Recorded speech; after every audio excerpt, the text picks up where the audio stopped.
Hey, so I just wanted to give a quick update. I have not quite finished a couple of the tests. It's taking longer than I thought for the solar degradation test.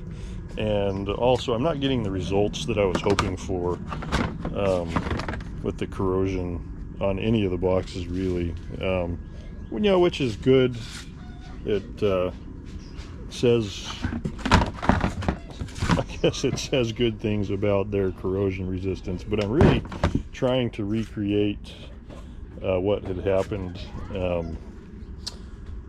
this last summer with the Milwaukee packouts, and I think the key there was the temperatures.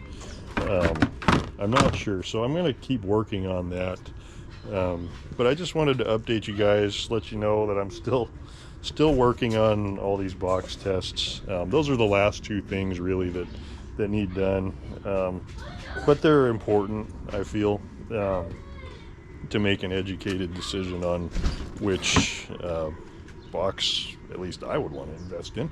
So I'm gonna be on vacation for a couple weeks, but I'm gonna try to come up with something in the next day or two before I leave that'll recreate that, and it's just going to take more time out in the sun on the roof to get the solar degradation results that we're looking for, to see which ones actually perform better.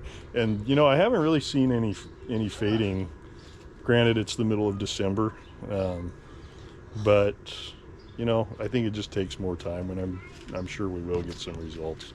So at the very least, by the end of January, I'll post whatever the results happen to be by then. But I'm trying to get some good tests and get some real concrete data for you guys. So anyway, thanks for watching, and